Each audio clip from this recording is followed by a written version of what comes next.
Hello, I'm Morris Kochanski, Wilderness Living Skills and Survival Instructor. The topic I'm going to engage in at the moment is how to judge the quality of the book you wish to add to your library.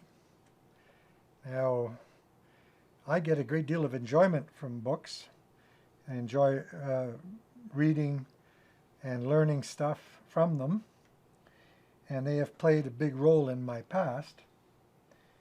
Now, when it comes to judging anything, whether it's judging the quality of the book and the quality of a knife or anything else for that matter, it takes many years. I'm 73 years old, and I think only in the last 10 years that I've really been consolidating. I figure I'm reaching that point of maturity where I'm trying to pin down certain definitions, like the definition of survival, for example.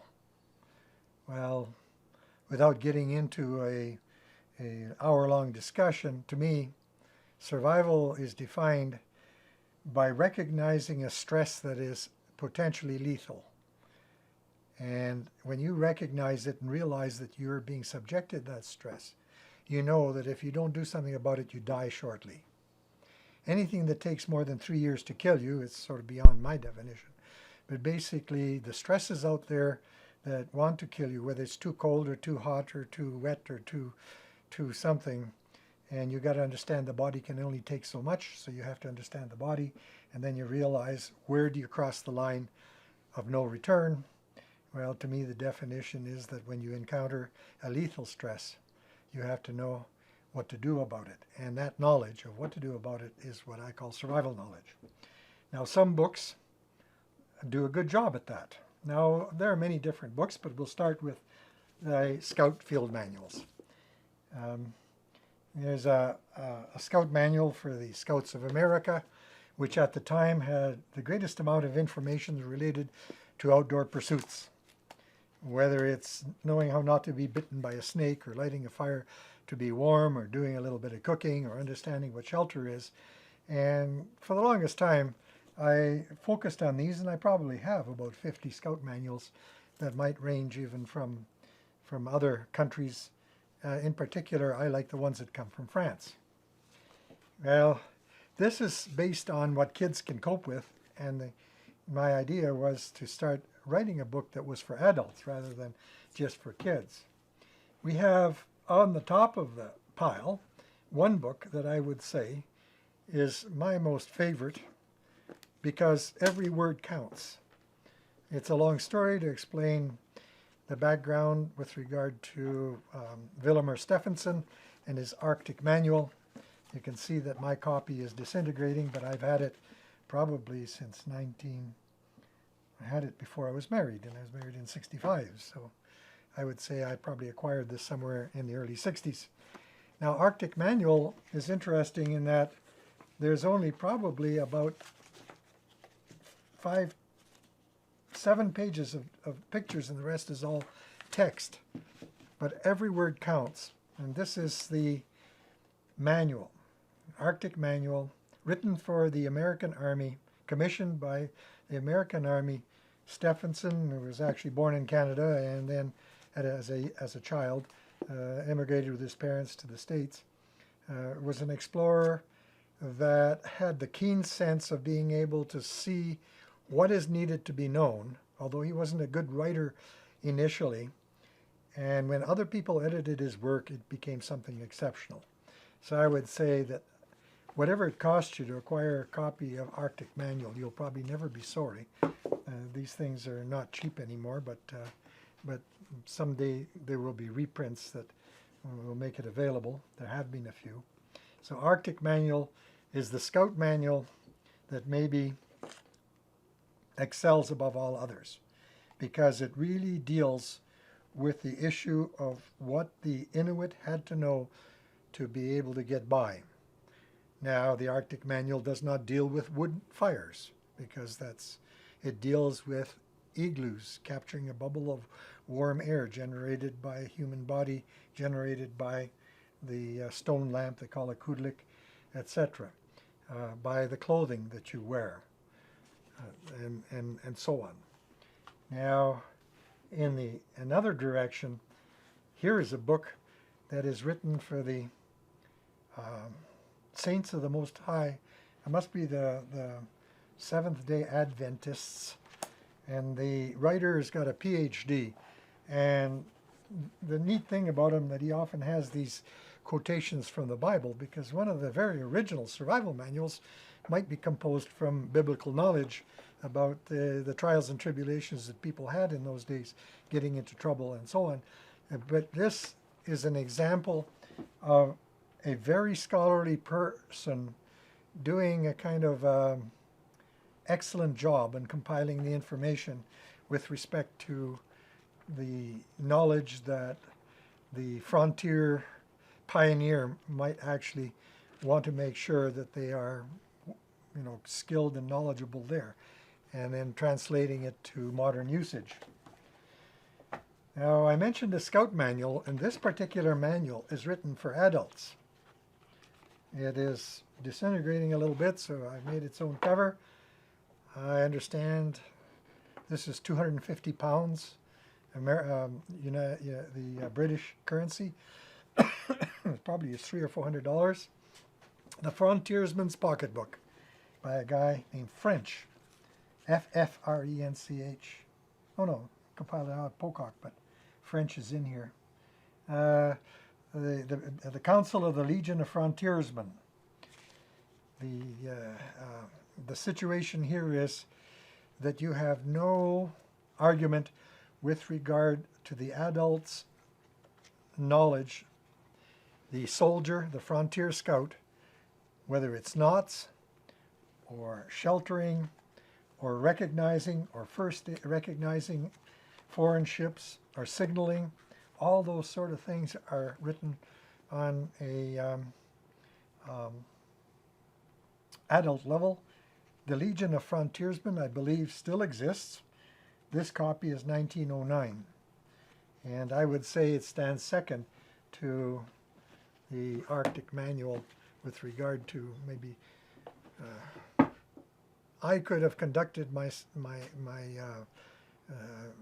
livelihood as an instructor for quite a long ways based on the information there. If you want to start to modernize your knowledge, you end up finding that there are people that focus on their presentation with regard to current chemistry, physics, what have you. And Cody Lundin, with his 98.6, tends to be quite a bit more technical with regard to the background knowledge you should have in order to know what to do next. I would say that it's a very good book on modern survival, if you're going to use the word modern with respect to a certain individual's presentation of knowledge. Cody is a desert specialist. Therefore, you find that he is particularly useful if you come from that environment, as opposed to me being a boreal forest specialist. If you're going to be a boreal forest specialist, one of the credible authors, and I do have the English translation, but I have some limited French, and I sometimes notice I get more out of actually translating the French than reading someone else's translation. But Paul Provencher was as an RCAF Francophone instructor, but he also came from a trapping background, and he made a living as a trapper for quite some time. And I've even had the good fortune of meeting his nephew. But it's living in the forest, surviving in the forest, and you can see that the topics that are covered here, the crooked knife, how to carry a heavy pack of flour, how to build a stove, or repair and fix snowshoes, traps, deadfalls, and snares. Again, another book where you would say that it really comes out at you because you build that beaver trap, it works, you might say. That's a quality there, that it's not written by a desk-bound author. It is written by a person who was tried and tested by instructorship. Another very rich source of information, because when you are surviving, you're caught out there having to use the local wilderness materials to accomplish your given ends, to be able to get by. And so there are certain authors that were very inclined to write down how to do things from the native people, how they did things. There was so this is called material culture, and these type of books are not very common. This one is one of the best. Now you'll see here the Ngalik. They live in southern central Alaska, I should say. And you would say, well, what's central Alaska got to do with southern Alberta? Well, you will find that practically everything that grows in central Alaska tends to be found, even whether it's in the coulees or whatever, quite far south. And it is easy to transfer the knowledge there. And I would say that this could very nearly be the third most precious book when it comes to the issue of what I learned about making and doing things in the bush, sort of thing. Now, there are other books that come up. Generally, we focus on primitive skills, the Stone Age skills, because generally, if we're caught with nothing, we're going to have to use the local rocks, the local trees, and we're going to have to conduct ourselves as if we were in the Stone Age. So many of the books that specialize in that direction have valuable information. For example, here, Knack, the Stone Age Skills for the 21st Century by Blankenships, Bart and Robin Blankenship. They have that sort of a focus of that era, which means the further you go back with regard to the way we did things, the more it applies to the hands-on survival situation. Now, when it comes to getting a book and you look at it and say, oh, here's another book, how do I judge it? Well, I'll take the book and I'll say, what's this person got to say about fire? And when I look at the type of fires that they recommend, I can tell a great deal about what the author knows. This one here is Survival, a Manual That Could Save Your Life by Chris and Gretchen Janowsky, and they're from Central Alaska as well. And I would say that where Cody Lundin is a desert specialist, these guys are Alaska specialists. And that's the value you get from their book. But they are scholarly in their research, and some places they might have gotten a benefit by using more physics to that, but you most certainly get your value for your money if you can lay your hands on this book, because you have probably about this much information maybe is irrelevant, and the rest is relevant in that circumstance. We are keeping track of these books so that you will be able to get the exact titles to be able to see if you can find copies for them.